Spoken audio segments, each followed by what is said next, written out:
Hey. This is for real. Yeah. Oh my God. Thank you so much for hearing about my life. So welcome. It's really great seeing you. Well, what brought me to Dr. Tabaddor is that it was the last seemingly open door. And the doctor that I had been seeing was treating me kind of shrugged his shoulders and put up his hands and said, I can't do anything more. It was very debilitating. It had interfered with every aspect of her life in terms of daily functions, in terms of quality of life. She was really quite compromised. I went from loving life, kayaking, gardening, horseback riding. I was at the point in my life where, I was young and yet I felt like that was it. And I felt like, it was time to, I couldn't drive. So I was giving up driving and I was ready to sell my car. Like I just really gave up hope.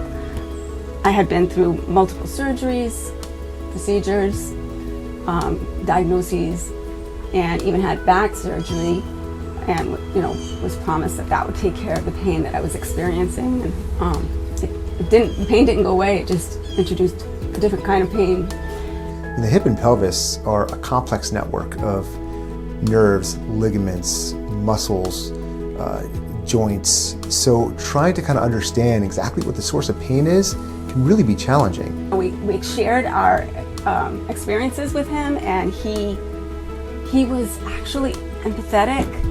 He wasn't just sympathetic and just, oh yeah, okay, and on with the doctoring thing. But he was, you could see that he could feel my pain. So it took a lot of time to really just listen to her, to really understand the course that she's gone through and the journey that she's been through, what the pattern of pain has been, and then really spending a lot of time examining her and making sure that I was able to understand all the structures that were involved, how they were playing against one another, what the interplay was in general, and what her overall mechanics were. So Carolyn had a unique problem. There's a nerve in the groin that was impinged on her. And that's something that doesn't show up on an MRI. You can't see it on x-rays. It takes a lot of work to try to figure that out. And I really try to use diagnostic injections to really determine what the source of pain was.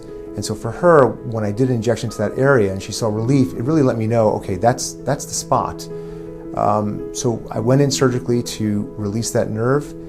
After surgery, she had a tremendous response. It was actually, to be honest, it was more than I even expected. I couldn't have been more pleased with how she responded. He stayed there and looked at me, and that was, I want to cry right now just thinking about it. Like, he was really caring about me. And then he came out and talked to me too. He says, we took care of any potential problem that could be there, and he says, I feel really good about this. So if he felt good, then I knew she was going to feel good about it.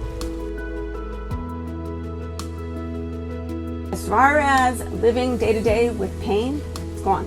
I can take an ibuprofen in the morning and I can function. I love crafts, I love gardening, I love playing with my granddaughter. You don't want to lose hope, although I can understand how easy it is to feel that way and to feel distressed. But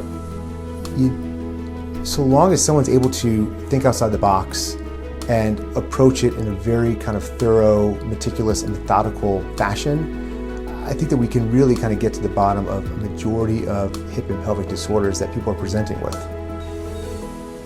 I would say thank you 1,000,000 times over. Don't give up, don't give up, don't give up. That's what I have to say. Sweeter than the day, sweeter than the day, sweeter than the day before.